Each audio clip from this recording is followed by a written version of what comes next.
إلى العزيز الرحيم لتنذر قوما ما أنذر آباؤهم فهم غافلون لقد حق القول على أكثرهم فهم لا يؤمنون إنا جعلنا في أعناقهم أغلالا فهي إلى الأذقان فهم مقمحون وجعلنا من بين أيديهم سدا ومن خلفهم سدا فأغشيناهم فهم لا يبصرون وسواء عليهم أنذرتهم أم لم تنذرهم لا يؤمنون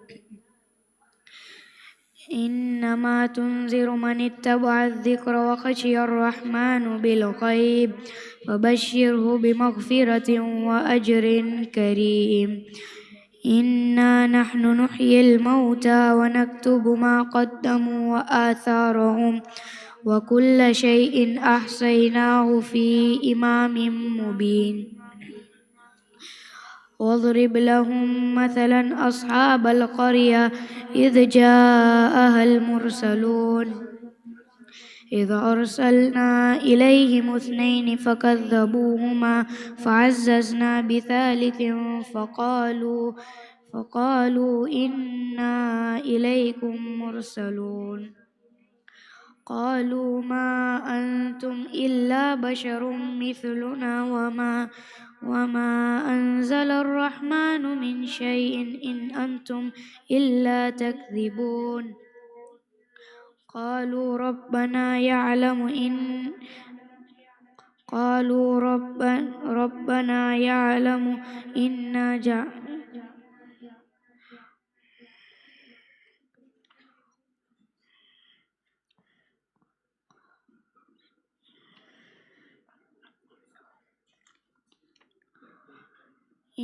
إليكم لمرسلون وما علينا إلا البلاغ المبين قالوا إنا تطيرنا بكم لئن لم تنتهوا لنرجمنكم وليمسنكم منا عذاب عليم قالوا طائركم معكم أئن ذكرتم بل أنتم قوم مسرفون وجاء من أقصى المدينة رجل يسعى قال يا قوم اتبعوا المرسلين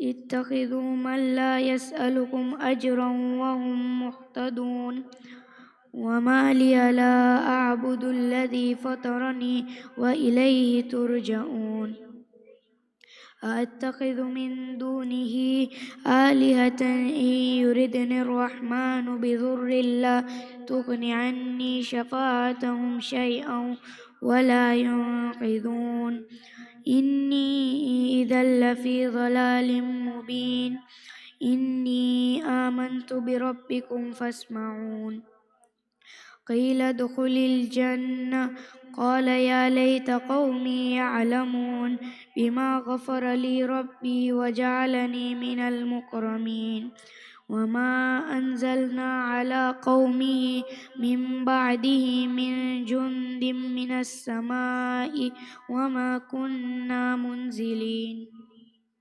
إن كانت إلا صيحة واحدة فإذا هم خامدون يا حسرة على العباد ما يأتيهم من رسول إلا كانوا به يستهزئون ألم يروا كم أهلكنا قبلهم من القرون أنهم إليهم لا يرجعون وإن كل لما جميعا لدينا محضرون وآية لهم الأرض الميتة أحييناها وأخرجنا منها حبا فمنه يأكلون وجعلنا فيها جنات من نخيل وأعناب وفجرنا فيها من العيون ليأكلوا من ثمره وما عملته أيديهم أفلا يشكرون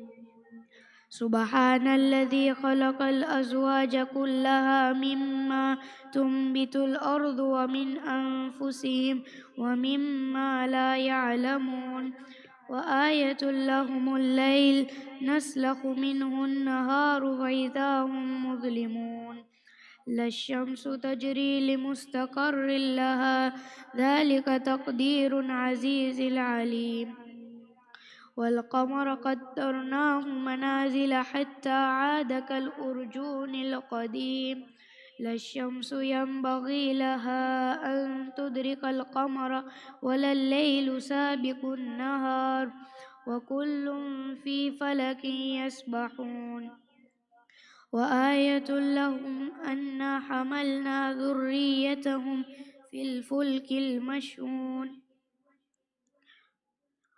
وإن نشأ نقرئكم فلا صريح لهم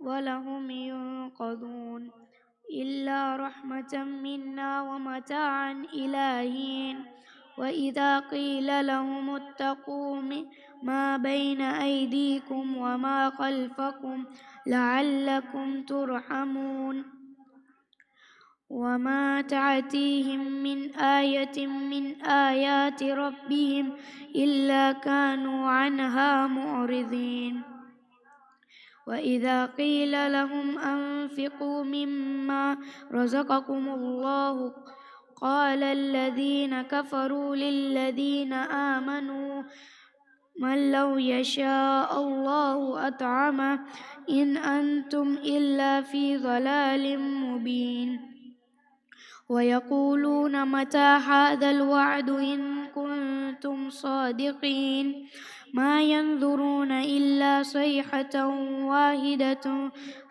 فإذا هم يخصمون فلا يستطيعون توصية ولا إلى أهلهم يرجعون ونفخ في الصور فإذا هم من الأجداث إلى ربهم ينسلون قالوا يا ويلنا من بعثنا من مرقدنا هذا ما وعد الرحمن وصدق المرسلون إن كانت إلا صيحة واحدة فإذا هم جميع لدينا محضرون فاليوم لا تظلم نفس شيئا ولا تجزون إلا ما كنتم تعملون إن أصحاب الجنة اليوم في شغل فاكهون هم وأزواجهم في ظلال على الأرائك متكئون لهم فيها فاكهة ولهم ما يدعون سلام قولا من رب رحيم وامتازوا اليوم أيها المجرمون ألم أحد إليكم يا بني آدم ألا تعبدوا الشيطان إنه لكم عدو مبين وأن اعبدوني هذا صراط مستقيم ولقد أضل منكم جبلا كثيرا أفلم تكونوا تعقلون هذه جهنم التي كنتم توعدون اصلوها اليوم بما كنتم تكفرون اليوم نختم على أفواههم وتكلمنا أيديهم وتشهد أرجلهم بما كانوا يكسبون ولو نشاء لطمسنا على أعينهم فاستبقوا الصراط فأنى يبصرون ولو نشاء لمسخناهم على مكانتهم فما استطاعوا مضيا ولا يرجعون ومن نعمره ننكسه في الخلق أفلا يعقلون وما علمناه الشعر وما ينبغي له إن هو إلا ذكر وقرآن مبين لينذر من كان حيا ويحق القول على الكافرين أولم يروا أنا خلقنا لهم مما عملت أيدينا أنعاما فهم لها مالكون وذللناها لهم فمنها ركوبهم ومنها يأكلون ولهم فيها منافع ومشارب أفلا يشكرون واتخذوا من دون الله آلهة لعلكم ينصرون لا يستطيعون نصرهم وهم لهم جند محضرون فلا يحزنك قولهم إنا نعلم ما يسرون وما يعلنون أولم ير الإنسان أنا خلقناه من نطفة فإذا هو خصيم مبين وضرب لنا مثلا ونسي خلقه قال من يحيي العظام وهي رميم قل يحيي الذي أنشأها أول مرة وهو بكل خلق عليم الذي جعل لكم من الشجر الأخضر نارا فإذا أنتم منه توقدون أوليس الذي خلق السماوات والأرض بقادر على أن يخلق مثلهم بلى وهو الخلاق العليم إنما أمره إذا أراد شيئا أن يقول له كن فيكون فسبحان الذي بيده ملكوت كل شيء وإليه ترجعون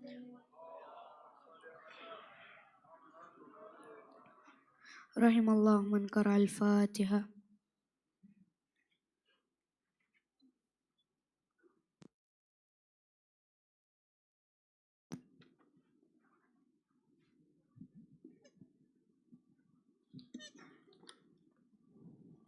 صلوات.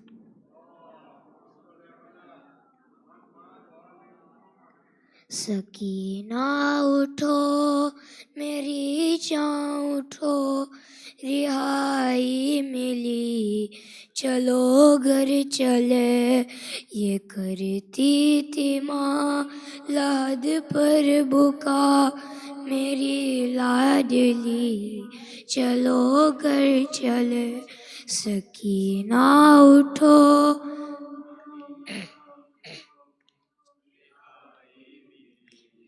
چلو گھر چلے یہاں سے چلو چلے کربلا وہیں پر تمہیں ملیں گے چچا ستم جو ہوئے بتانا انہیں دکھانا انہیں یہ کرتا جلا چچا جان کو دکھانا ذرا ردا خوبری چلو گھر چلے سکینہ اٹھو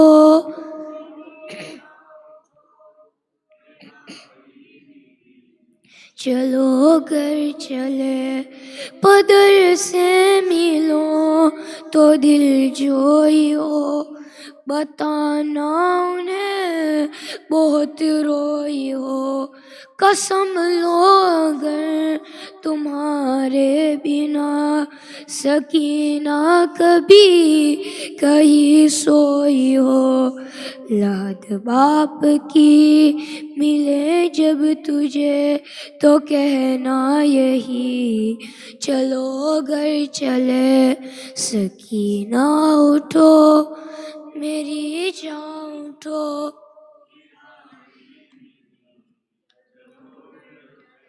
تجھے قید میں ملی تیرجی، اجالوں کو تم ترستی رہی، تجھے کیا ملا ہے پردیس میں، یتیمی کا غم کبھی تشنگی، میری جان اٹھو شروع ہم کرے نئی زندگی، چلو گھر چلے کہ نہ اٹھو میری جان اٹھو، رہائی ملی، اٹھائے ستم سہے سکتیا، تماچے لگا کبھی سے لیا، چنی کس طرح سرے کربلا، ہماری ردا تیری بالیا، وہاں روضہ محمد پہ تو بتانا یہی، چلو گھر چلے سکینہ اٹھو میری جان اٹھو، رہائی ملی، چلو گھر چلے سکینہ اٹھو میری جان اٹھو، رہائی ملی، چلو گھر چلے، صلوات۔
أعوذ بالله من الشيطان الرجيم. بسم الله الرحمن الرحيم. الحمد لله الذي ذكره شرف للذاكرين وشكره فوز للشاكرين وحمده عز للحامدين وطاعته نجاءة للمطيعين. الصلاة والسلام والتحية والإكرام على سيدنا ونبينا وشفيعنا ومولانا العبد المؤيد والرسول المسودد المصطفى الأمجد المحمود الأحمد أبي القاسم محمد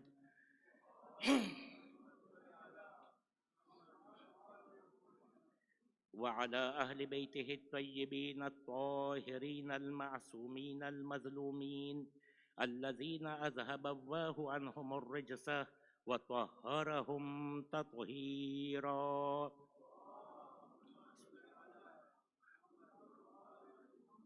ولعنة الله الدائمة على أعدائهم أجمعين من أول يوم عداوتهم إلى قيام يوم الدين. رب اشرح لي صدري ويسر لي أمري واحلل عقدة من لساني يفقه قولي. أما بعد، فقد قال الله سبحانه تبارك وتعالى في محكم كتابه المجيد وفرقانه الحميد وقوله الحق: بسم الله الرحمن الرحيم. وما خلقت الجن والإنس إلا ليعبدون. صلوات.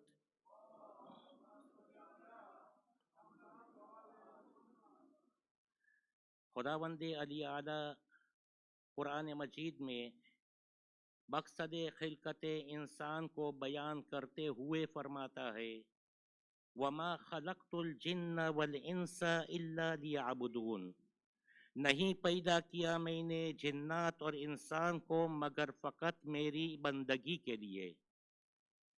اگر آج کسی سے یہ سوال کیا جائے کہ بندگی کا مطلب کیا ہے، تو شاید میرے جیسے یہ کہہ دے کہ بندگی کا مطلب ہے عبادات کرنا، اللہ کو یاد کرنا، اللہ کی تسبیحیں نکالنا، قرآن کی تلاوت کرنا۔ یقیناً یہ ساری چیزیں بندگی میں آتی ہے، لیکن شیخ عبداللہ ناصر مرحوم خدا ان کے مقام کو بلند کرے اپنے ایک لیکچر میں کہتے ہیں کہ یہ اتنا وسیع لفظ ہے بندگی کا، اتنا وسیع لفظ ہے کہ صرف یہ کہنا کہ اللہ کی عبادت یہ کافی نہیں ہے۔ اللہ کی بندگی کا مطلب ہر وہ کام کرنا جس سے اللہ کی رضا ہو، پھر کسی بھی کام، کوئی بھی ایسا کام ہو لیکن جس میں اللہ کی رضا ہو، یہ اللہ کی بندگی میں شمار ہوگا۔ مومنین، دنیا میں خداوند عالم نے ہمیں بھیجا، مقصد خلقت اللہ کی بندگی ہے۔ قرآن مجید میں خداوند عالم فرماتا ہے کہ وَلَقَدْ زَيَّنَّا السَّمَاءَ الدُّنْيَا بِزِينَةٍ الْكَوَاكِبِ، ہم نے آسمان کو زینت بخشا کن چیزوں سے؟ ستاروں کے ذریعے سے۔ تصور کرے کہ اگر آسمان ہوتا اور ستارے نہ ہوتے تو دن میں کتنی مرتبہ انسان آسمان کی طرف نظر کرتا؟ یعنی بالکل ڈل نظر آتا۔ تو خداوند عالم نے فرمایا کہ ہم نے آسمانوں کی زینت ستاروں کے ذریعے سے کی۔ تو ٹھیک اسی طرح سے خداوند عالم نے فرمایا کہ المال والبنون زینت الحیات الدنیا، مال اور اولاد انسان کے لیے، زندگانی دنیا کے لیے زینت کو ہم نے قرار دیا۔ یعنی انسان کی زندگی گزارنے کے لیے اللہ نے یہ دو چیزوں کو انسان کو عطا کیا۔ ایک آیت اللہ جن کا نام ابھی میرے ذہن میں نکل گیا، اس آیت کی تفسیر بتاتے ہوئے فرماتے ہیں کہ جتنی بھی نعمتیں اللہ نے ہمیں دی، اس کی مثال کیسی ہے؟ قرآن مجید میں خداوند عالم جب دوسرے مقام پر فرماتا ہے کہ تمہارا مال اور تمہاری اولاد تمہارے لیے فتنہ ہے، فتنہ کا مطلب امتحان ہے۔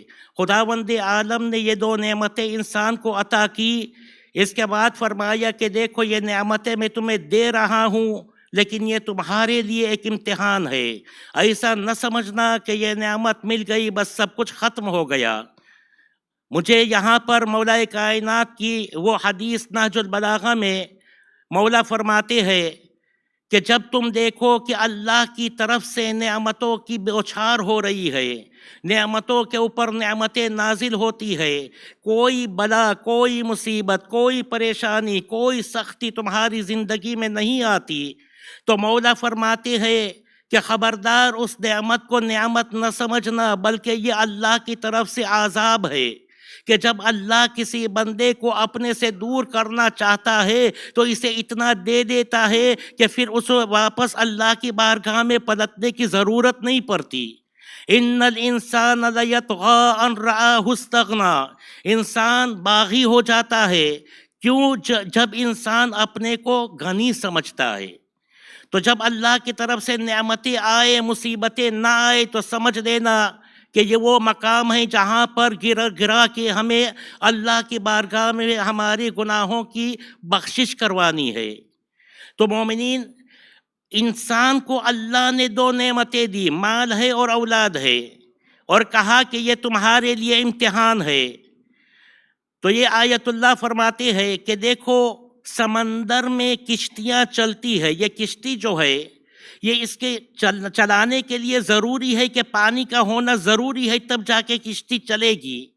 یعنی یہی کشتی بغیر پانی کے نہیں چل سکتی، لیکن یہی پانی کشتی کے لیے اس وقت تک مفید ہے کہ جب تک پانی کشتی کے اندر نہ آ جائے۔ جب تک یہ پانی باہر رہے گا تو کشتی کے لیے مفید ہے، لیکن جیسے ہی یہ پانی اپنا لیمٹ کراس کر کے کشتی کے اندر جائے گا تو جس پانی کے بغیر کشتی نہیں چل سکتی تھی، آج یہی پانی کشتی کے ڈبو دینے کا سبب بنتا ہے۔ مومنین، خدا کبھی بھی گوارا نہیں کرتا کہ اپنے بندے کے دل میں اس کی محبت کے علاوہ کسی اور چیز کی محبت ہو۔ یہ کبھی بھی خدا اس چیز کو گوارا نہیں کرتا۔ قرآن مجید میں جب اللہ نے فرمایا لن تنالوا البر حتی تنفقوا مما تحبون، ایمان کے اس مقام پر تم کبھی بھی نہیں پہنچ سکتے جب تک کہ اللہ کی راہ میں اس چیز کو نہ دو جس سے تم بہت پسند کرتے ہو، جسے تم بہت چاہتے ہو۔ کیوں اللہ نے یہ چیز بیان کی؟ کبھی کبھی انسان کا دل کوئی ایسی چیز ہوتی ہے، چاہے جو بھی دنیاوی چیز ہو، انسان کا دل اس چیز سے لگا ہوا ہوتا ہے، تو خداوند عالم اس چیز کو پسند نہیں کرتا۔ یہی وجہ ہے کہ جب جناب ابراہیم علیہ السلام پوری زندگی دعا کرتے تھے کہ خداوندہ مجھے اولاد عطا فرما، مجھے بیٹا عطا فرما، کون سی عمر میں جناب ابراہیم علیہ السلام کو اللہ نے بیٹا دیا؟ جب 84 ایئرس کی عمر تھی تب جا کے اللہ نے بیٹا عطا کیا۔ جناب اسماعیل علیہ السلام پیدا ہوئے، تو آپ تصور کریں کہ باپ کے دل میں کتنی محبت ہوگی اس بچے کے لیے کہ جو اتنی دعاؤں کے بعد وہ بچہ عطا ہوا۔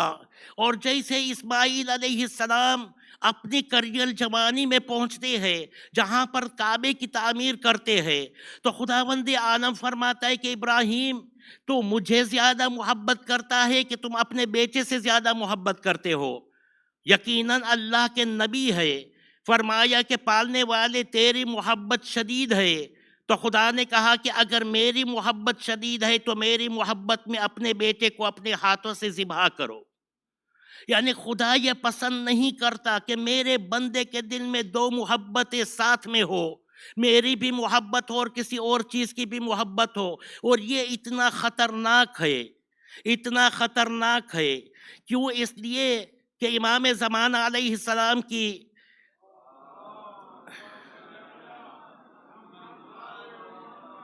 روایتوں میں ملتا ہے کہ اکثر الاجل الاجل یا مولا کہنے والے وہ ہوں گے کہ جو امام کے مخالف ہوں گے۔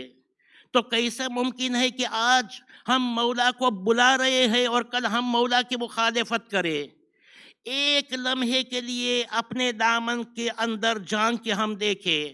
مثال کے طور پر میں بلیونیر ہوں، میرے پاس بہت دولت ہے، اللہ کی ساری نعمتیں میرے پاس ہے، اور اگر امام زمانہ علیہ السلام آئے اور کہے کہ جس کیپٹل کے ساتھ تم نے بزنس شروع کیا تھا وہ حرام کا تھا، لہٰذا جتنا تم نے بنایا وہ پورے کا پورا حرام ہے، لہٰذا اس میں تمہارا ایک بھی حق نہیں ہے، تصور کرے اس وقت ہمارا کیا ری ایکشن ہوگا امام کے لیے؟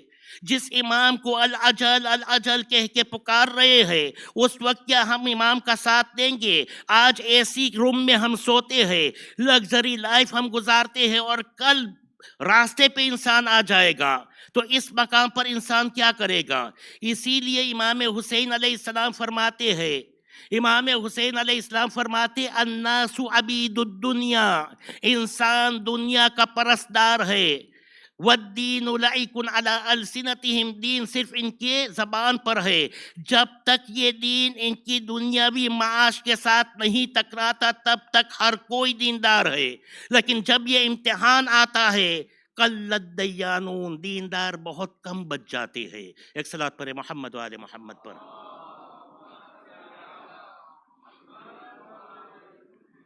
کوفے والوں نے جنہوں نے امام حسین علیہ السلام کو بلایا، امام حسین علیہ السلام کو بلایا، جناب مسلم کو بھیجا امام حسین علیہ السلام نے، کون سی دو چیزیں تھی جس کی وجہ سے کوفے والے امام حسین علیہ السلام جناب مسلم کا ساتھ جنہوں نے چھوڑ دیا؟ ایک جان کا خوف، دوسرا لالچ۔ یعنی ان لوگوں کے دلوں میں حضرت مسلم کی بھی محبت تھی، امام حسین کی بھی محبت تھی، لیکن یہ محبت کس مقام پر تھی؟ مومنین زبان سے دعویٰ کر دینا کہ ہم اہل بیت کو چاہتے ہیں، شیعہ ہونے کا دعویٰ یہ بہت دور کا دعویٰ ہے، شیعہ ہونے کا دعویٰ بہت دور کا دعویٰ ہے، صرف محبت کا دعویٰ۔ خداوند عالم قرآن مجید میں فرماتا ہے کہ قل ان کنتم تحبون اللہ فاتبعونی یحببکم اللہ ویغفر لکم ذنوبکم واللہ غفور الرحیم، کہ اے رسول یہ لوگ کہتے ہیں کہ ہمارے دل میں اللہ کی محبت ہے، ہم اللہ کو چاہتے ہیں، اے رسول ان سے کہو کہ اگر تم اپنے دعوے میں سچے ہو فاتبعونی تو میری اطاعت کرو، یعنی محبت شرط ہے اطاعت کے ساتھ۔ صرف زبانی محبت یہ دعویٰ ہے زبان کا، لیکن حقیقی محبت وہی ہے کہ جو اطاعت کے ساتھ ہو۔ ایک مرتبہ مولا کائنات پیغمبر اسلام سے فرماتے ہیں، سوال کرتے ہیں، کہتے ہیں کہ یا رسول اللہ ما الفرق بین الاسلام والایمان، ایمان اور اسلام میں کیا فرق ہے؟ پیغمبر فرماتے ہیں کہ الایمان ما وقر فی القلوب وصدقته الاعمال والاسلام ما جرى على اللسان وحلت به المناکح۔ ایمان اور اسلام میں فرق یہ ہے کہ ایمان اس چیز کا نام ہے جو دل میں پیوست ہو جائے، اس کے بعد انسان کی زبان نہیں کلام کرے گی، انسان کے اجزاء اس کے ایمان کی صداقت کرے گا، انسان کے اجزاء اس کے ایمان کا اظہار کرے گا۔ اور اسلام کیا ہے کہ صرف زبان سے کلمہ جاری کرنا جس کی وجہ سے نکاح حلال ہو جاتے ہیں۔ ایک مرتبہ مولا کائنات نے کسی سوال کرنے والے نے کہا کہ مولا میرے یہ سوال ہے، اور وہ امام کو رسوا کرنا چاہتا تھا، لہٰذا اس کو نہیں پتا کہ باب مدینۃ العلم ہے۔ سوال کیا، امام نے سارے سوال کے جواب دیے، پھر امام علیہ السلام نے کہا میں تجھ سے ایک سوال کروں؟ اس نے کہا کرے۔ امام علیہ السلام نے فرمایا وہ کون سی سچی گواہی ہے؟ کون سی گواہی کو جھٹلایا جاتا ہے جو جھوٹی گواہی ہوتی ہے؟ امام نے کہا وہ کون سی سچی گواہی ہے جس کو اللہ نے جھٹلایا؟ وہ لاجواب ہو گیا۔ امام علیہ السلام نے فرمایا، سورہ منافقون میں، سورہ قرآن مجید میں خدا فرماتا ہے قالت الاعراب آمنا قل لم تؤمنوا ولکن قولوا اسلمنا۔ نہیں، یہ دوسری آیت ہے کہ منافقین جب آئے، سورہ منافقون کی ابتدا جو ہوتی ہے، ایک صلوات پڑھے محمد وآل محمد پر،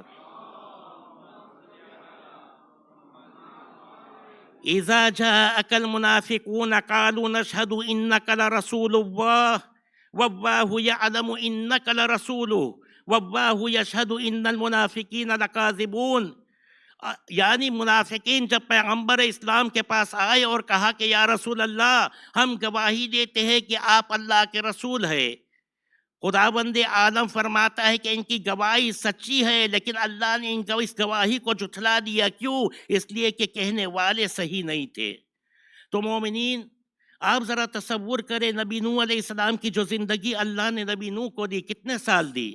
سارے 900 سال نبی نوح علیہ السلام نے تبلیغ کی۔ نبی نوح کی زندگی 2500 سال کی تھی، لیکن جب جناب ملک الموت آتے ہیں اور جناب نوح علیہ السلام کی روح قبض کرنا چاہتے ہیں، تو جناب نوح علیہ السلام فرماتے ہیں کہ مجھے اتنی اجازت دے کہ میں دھوپ سے چھاؤں میں آ جاؤں۔ تو یہ اجازت ملی تو جناب نوح علیہ السلام کیا کہتے ہیں کہ اتنی اجازت ملی جو دھوپ سے چھاؤں، میری پوری زندگی کا اگر تجزیہ لیا جائے تو پوری زندگی اس طرح سے گزری جیسے کہ میں دھوپ سے نکل کے چھاؤں میں آیا ہوں۔ مومنین، پیغمبر اسلام سے پوچھا گیا، آج یہ دنیا اتنی میٹیریلسٹک ہو گئی ہے، اتنی میٹیریلسٹک ہو گئی کہ میاں بیوی کی محبت صرف پیسے کی بنا پر ہے، وہ جو حقیقی محبت تھی وہ بالکل ختم ہو گئی۔ بھائی بھائی کے درمیان اگر محبت ہے تو دولت کی بنا پر ہے، اگر دولت نہیں تو محبت ختم۔ ایک شاعر کہتا ہے، دوست اسے کہتے ہیں جو مشکل میں آتا ہے کام، دیکھا میں نے دوست تو سب مطلبی کے تمام، پاس مال و زر ہے تو کرتے ہیں جھک جھک کے سلام، ہو گیا مفلس تو کوئی لیتا نہیں ہے نام۔ ایک صلوات پر محمد وآل محمد۔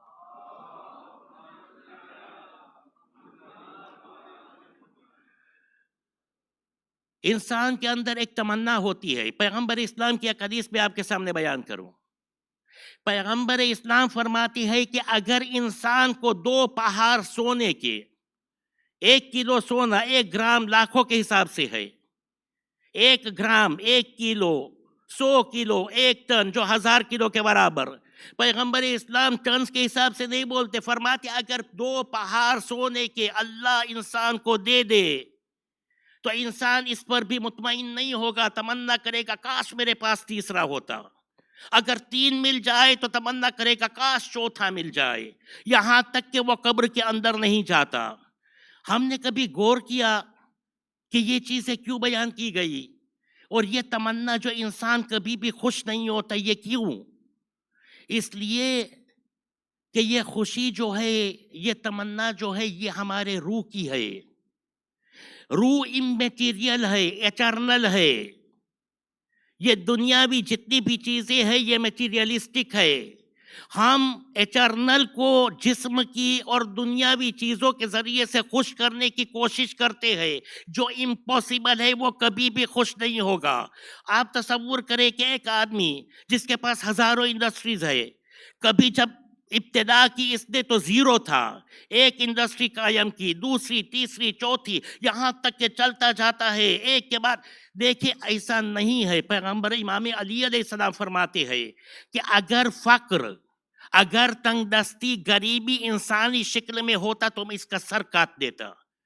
یعنی اسلام نہیں کہتا کہ انسان غربت میں رہے، اسلام یہ چاہتا ہے کہ انسان فائنینشلی صحیح ہو، انسان فائنینشلی بالکل برابر ہو، درست ہو۔ لیکن اللہم اجعل الدنیا فی ایدینا ولا تجعلها فی قلوبنا، آج کی مصیبت یہی ہے۔ حدیثوں میں، دعاؤں میں تعلیم کی جاتی ہے کہ خداوندہ دنیا کو میرے ہاتھ میں رکھ، میرے دل میں اس دنیا کو نہ بسا، اس دنیا کو میرے دل میں نہ بسا۔ یعنی تباہی تب ہوتی ہے جب یہ دنیا کی محبت ہم دل سے لگا لیتے ہیں۔ وہی ایگزامپل ہے۔ اب یہ میرے آخری ایک حدیث آپ کے سامنے پیش کروں، اسی کے ساتھ میں اپنی مجلس کو تمام کروں۔ پیغمبر اسلام فرماتے ہیں کہ 3 ایسی چیزیں ہیں جس کا حکم اللہ نے دیا، لیکن یہ 3 چیزیں 3 چیزوں کے ساتھ چل رہی ہے۔ اگر ایک چیز ہے اور دوسری نہیں ہے، یعنی پیر، 3 چیزوں کا حکم ہے لیکن یہ پیر کے ساتھ جاتا ہے، 2 کر کے جاتا ہے۔ اگر ایک ہوگا اور دوسرا نہیں ہوگا تو ایک ریجیکٹ ہوگا۔ پیغمبر فرماتے اللہ نے نماز کا حکم دیا، اس کے ساتھ زکوٰۃ کا بھی حکم دیا۔ نماز یعنی بندگی، اللہ کی عبادت۔ خداوند عالم کی بارگاہ میں جب یہ نماز پیش کی جائے گی اور اگر زکوٰۃ نہیں ہوگی تو یہ نماز منہ پر ماری جائے گی۔ خدا اپنی بندگی قبول نہیں کرے گا جب تک کہ ان غرباؤں کا خیال انسان نہ رکھے، ان تنگ دستوں کا خیال انسان نہ رکھے، اپنے فقیر رشتہ داروں کا خیال انسان نہ رکھے، تب تک یہ نماز بھی قبول نہیں ہوگی۔ اگر نماز ہو اور زکوٰۃ نہ ہو تو نماز منہ پر ماری جائے گی۔ دوسرا فرمایا کہ اگر انسان اللہ کا شکریہ ادا کرے اور اپنے ماں باپ کا شکریہ ادا نہ کرے تو خداوند آدم اپنا شکریہ قبول نہیں کرے گا۔ اور تیسرا فرمایا، امام صادق علیہ السلام کا وہ واقعہ سب کو یاد ہوگا کہ ایک شخص میری طرح بہت متقی پرہیزگار نظر آنے والا، کیونکہ آج کی دنیا میں انسان کو متقی کیسے پہچانا جاتا ہے؟ ادھر 2 سجدے کے نشان ہو، اللہ اللہ، قرآن کی 2 آیتیں، یہ متقی ہے۔ امام سجاد علیہ السلام سے پوچھا گیا کہ مولا مومن کی نشانی بتائے، مومن کون ہے؟ فرمایا مومن کو پہچاننا ہو، اگر ابھی سوال ہم سے کیا جائے ہم کہیں گے کہ جو ہر وقت نماز میں اول وقت نماز پڑھنے والا، کہ جو ہر وفات اور خوشحالی میں اٹینڈ کرنے والا، یہ مومن ہے۔ امام سجاد علیہ السلام فرماتے ہیں کہ مومن کو پہچاننا ہے، مومن کے ساتھ بیپار کرو، بیپار کے اندر مومن کی پہچان ہوگی کہ یہ مومن ہے کہ نہیں ہے۔ دوسرا فرمایا اس کے ساتھ سفر کرو، سفر کے اندر ایمان کا پہچان ہو، مومن کی پہچان ہوگی۔ اور تیسرا ان کے پڑوسی میں جا کے رہے، وہ کیسا ہے ان کے پڑوسیوں سے پوچھے، ان کے گھر والوں سے پوچھے، کیونکہ نماز مسجد میں انسان 5 مرتبہ یا 3 مرتبہ آتا ہے، وہاں پر چور بھی جب آتا ہے تو وہ بھی اللہ اللہ کر کے آتا ہے، خانزو اور ٹوپی پہن کے آ کے چراتا ہے چیزیں۔ تو وہاں پر مسجدوں میں مومن کو نہ دیکھو، مومن کو دیکھنا ہے بیپار کے میدان میں دیکھو، مومن کو دیکھنا ہے اس کے ساتھ سفر کرو، اس کے پڑوسی میں جا کے بیٹھو، تب پتہ چلے گا کہ یہ مومن ہے کہ نہیں ہے۔ ایک صلوات پر محمد و آل محمد پر۔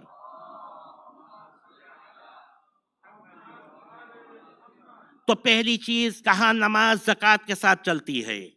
ایک بات یاد رکھے، ایک بات یاد رکھے، حدیث قدسی میں خداوند عالم فرماتا ہے الاغنیاء وکلائی، دولت مند میرے ٹرسٹیز ہے، والفقراء عیادی، جتنے بھی فقیر ہے، جتنے بھی تنگ دست ہے، جتنے بھی محتاج ہے، وہ میرے فیملی ممبرز ہے۔ قیامت کے دن دولت مندوں سے میرے فیملی ممبرز کے لیے سوال کروں گا کہ تم نے کس طرح سے ان کو رکھا تھا۔ لہٰذا یہ ذمہ داری ہر ایک کے ذمے ہے۔ اللہ جب قرآن مجید میں فرماتا ہے وَيُنْفِقُونَ مِمَّا رَزَقْنَاهُمْ، وہ لوگ جو اللہ کی راہ میں انفاق کرتے جو ہم نے ان کو دیا، کسی کے پاس علم ہے اس کے اوپر واجب ہے کہ علم کا انفاق کرے، کسی کے پاس دولت ہے دولت کا انفاق کرے، کسی کے پاس ٹائم ہے ٹائم کا انفاق کرے۔ جو اللہ نے انسان کو عطا کیا اس کے اوپر واجب ہے کہ اس کے اندر انفاق کرے، پھر علم ہو، دولت ہو، ٹائم ہو، یعنی جو کچھ بھی ہو اس کے اوپر واجب ہے۔ صلاۃ پر محمد و آل محمد پر۔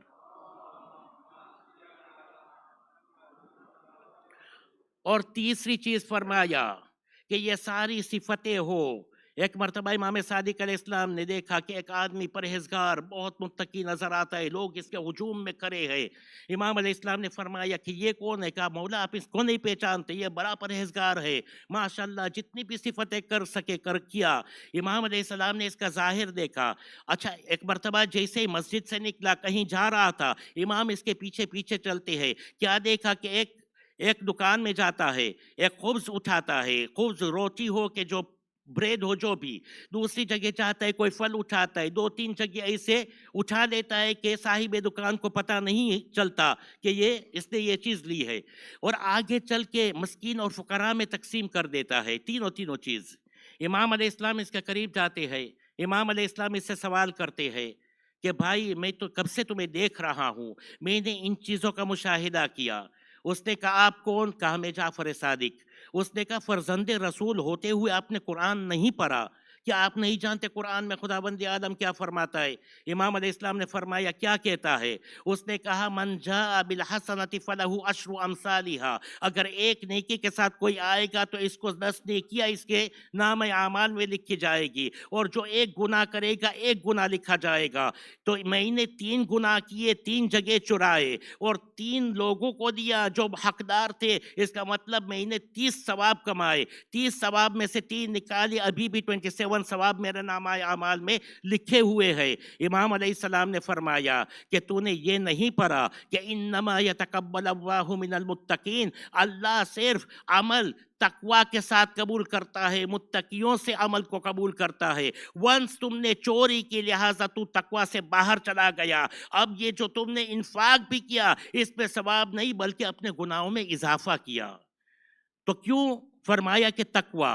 ایک دوسری چیز، پیغمبر اسلام سے کسی نے سوال کیا اصحابوں نے، یا رسول اللہ مومن گناہ کر سکتا ہے؟ کہا کر سکتا ہے، مومن ہونے کے باوجود بھی گناہ کر سکتا ہے۔ اس حد تک کہ سوال کیا گیا یا رسول اللہ کیا مومن زنا کر سکتا ہے؟ پیغمبر اسلام نے فرمایا ممکن ہے کہ مومن بھی ہو اور یہ گناہ بھی سرزد ہو، لیکن ایک بات یاد رکھے، یہ کہنے کا مطلب یہ نہیں ہے کہ کوئی گناہ کو انسان آسان لے لے، آرام سے لے لے۔ پیغمبر اسلام سے سوال واپس کیا گیا کہ یا رسول اللہ کیا مومن چوری کر سکتا ہے؟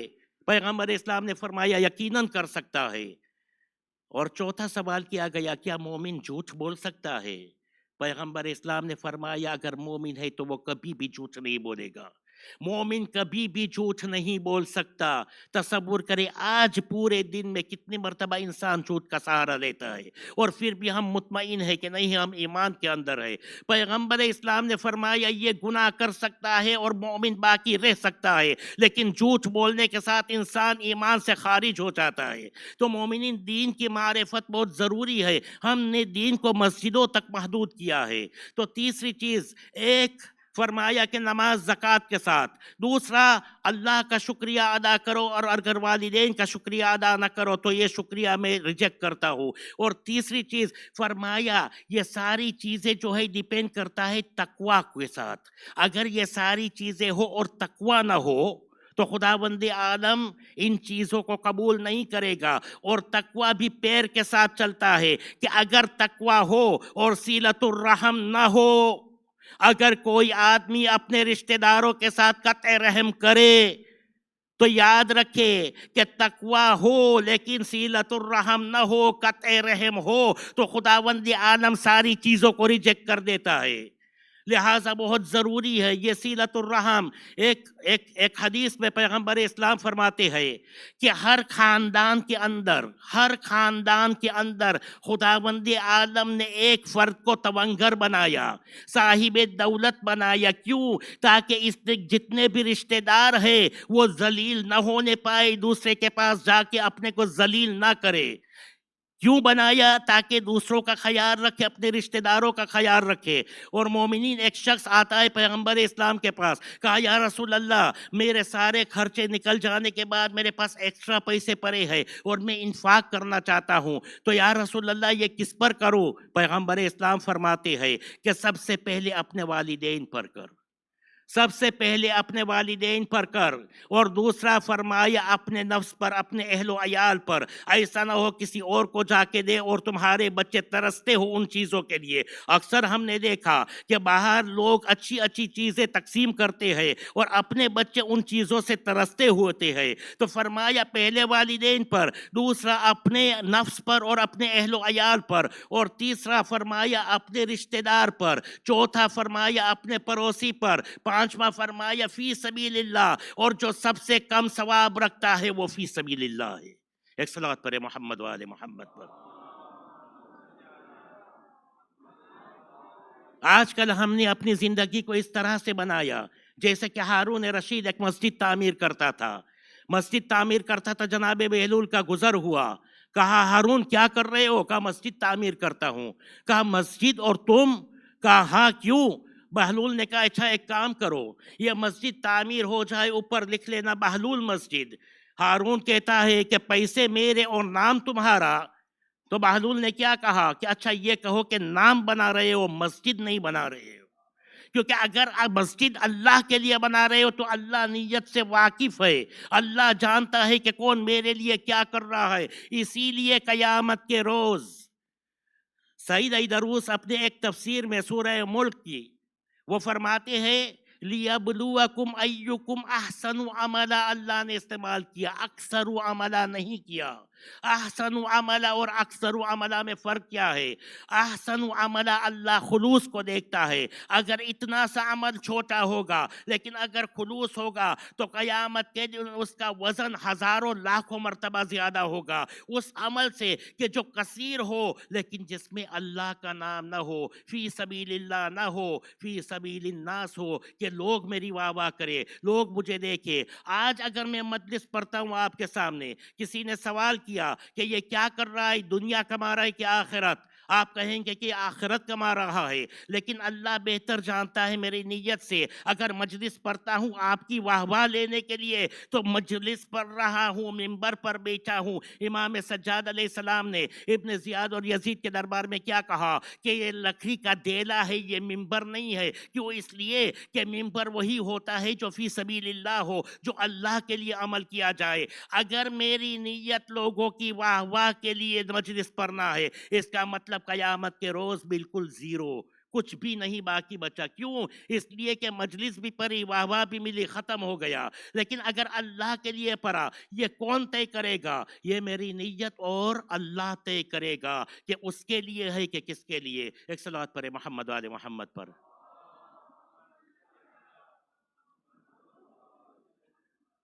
تو مومنین بہت ضروری ہے۔ اور دوسری چیز، ائمہ اطہار علیہ السلام کے اخلاق ہم منبر پر سنتے بھی ہیں، خوش بھی ہوتے ہیں، واہ واہ بھی کرتے ہیں۔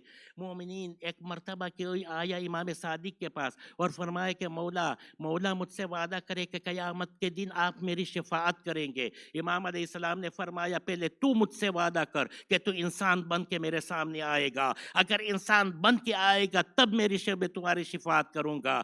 کیوں؟ اس لیے کہ ہر انسان کے اندر ایک حیوانیت ہے، ہر ایک انسان کے اندر ایک حیوانیت ہے، ہر حیوان میں کچھ نہ کچھ صفت ہے، اور وہ ہر انسان اس صفت کو اختیار کر سکتا ہے۔ لہٰذا جو صفت کے حیوان کی صفت ہمارے اندر ہوگی، قیامت کے دن اسی حیوان کی شکل میں ہم بارگاہ الہی میں پیش کیے جائیں گے۔ تو امام علیہ السلام نے یہی وجہ ہے کہ شرط رکھی کہ دیکھو اگر شفاعت چاہیے تو انسان بن کے میرے سامنے، ہمارے سامنے آنا۔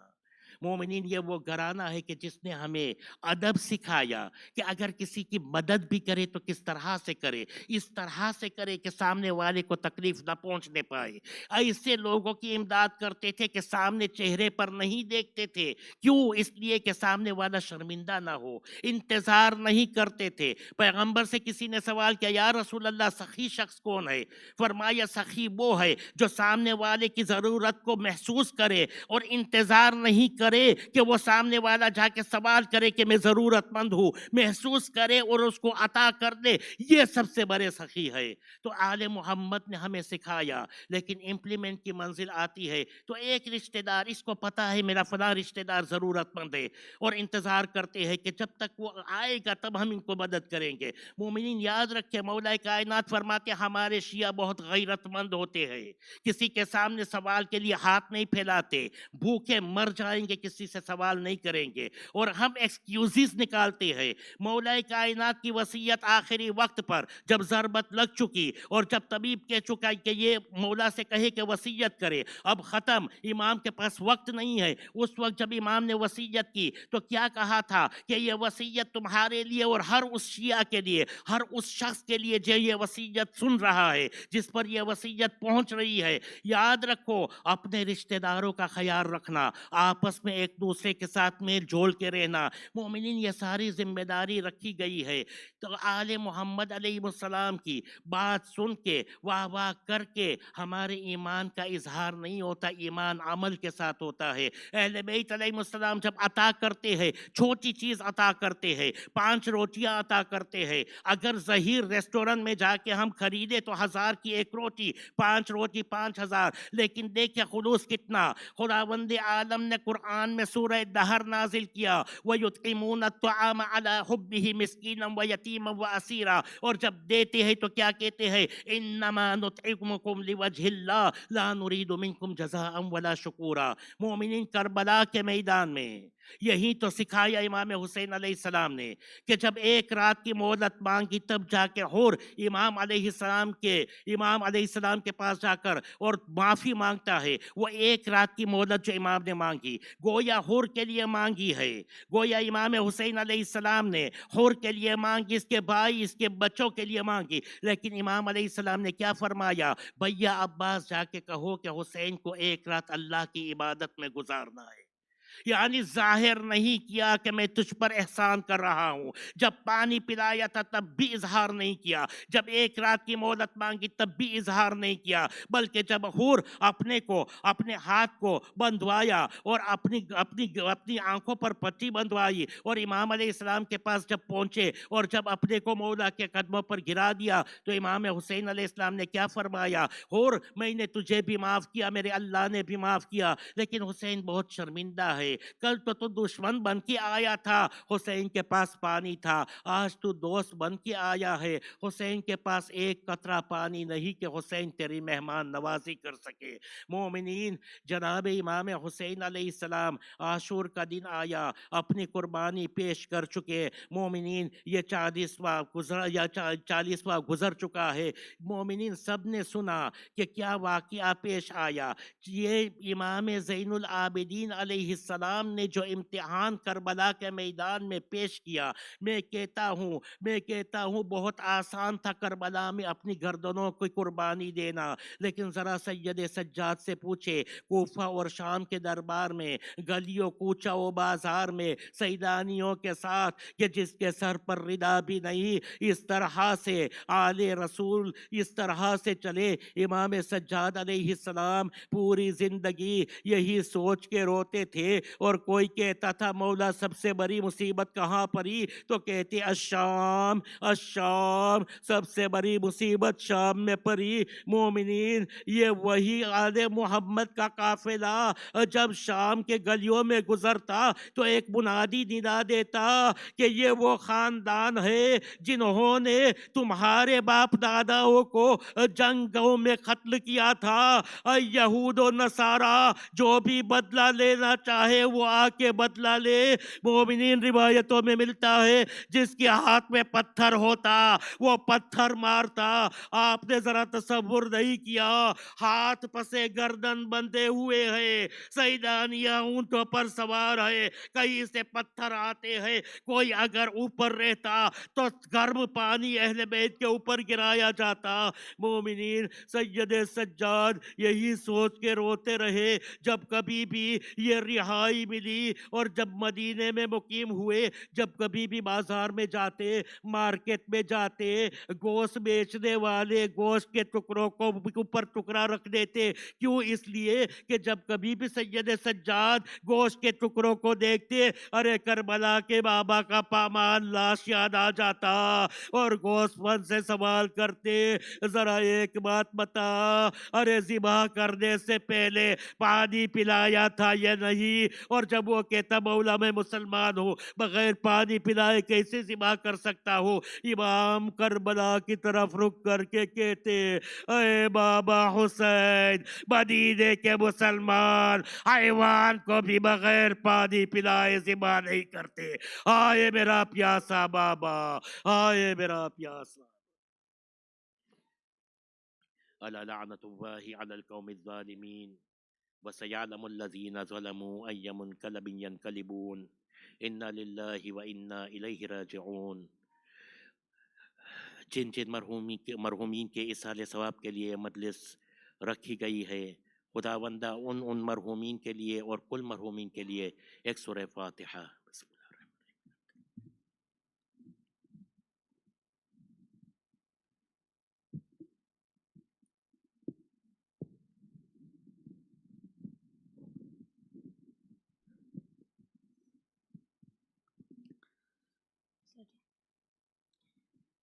کیسا ہے یہ چراغا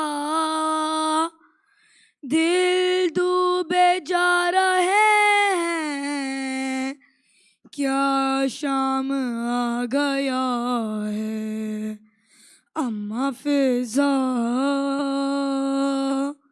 بتا دے مجھ کو پتھر کیوں آ رہے ہیں اما فضا، بتا دے۔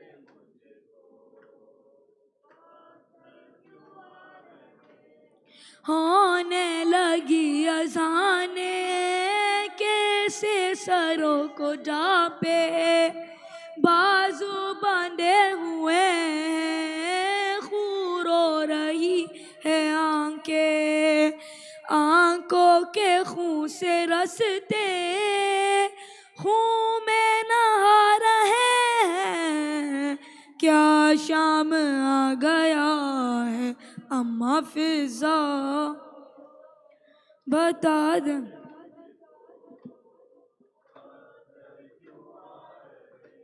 ہے لوگ کس طرح کے ہم سے دعا کرائے، اے قیدیو دعا دو یہ دن نہ ہم پہ آئے، لے کر دعائیں ہم سے دل بھی دکھا رہے ہیں، کیا شام آ گیا ہے اما فضا،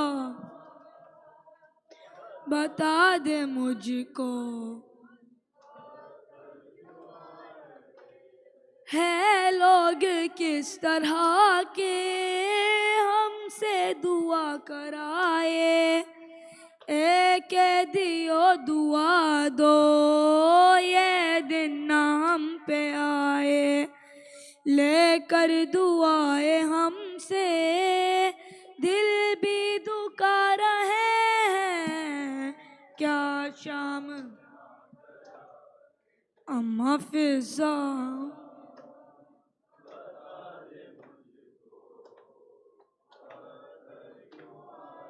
ماں کی گودیوں سے لپٹے ہوئے ہیں بچے، ہے ہاتھ رسیوں میں ماں کے ایسے جکرے، بچے جو گر رہے ہیں وہ مرتے جا رہے ہیں، کیا شام آ گیا اما فضا،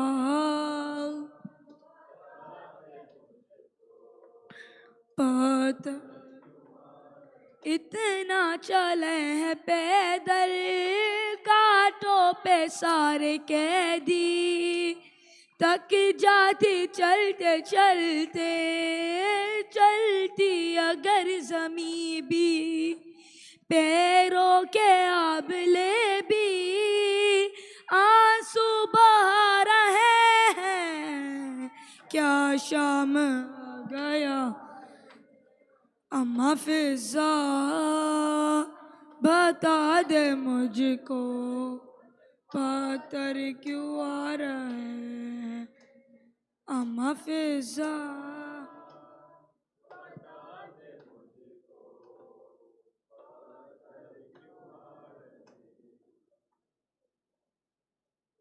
سورة مباركة الفاتحة.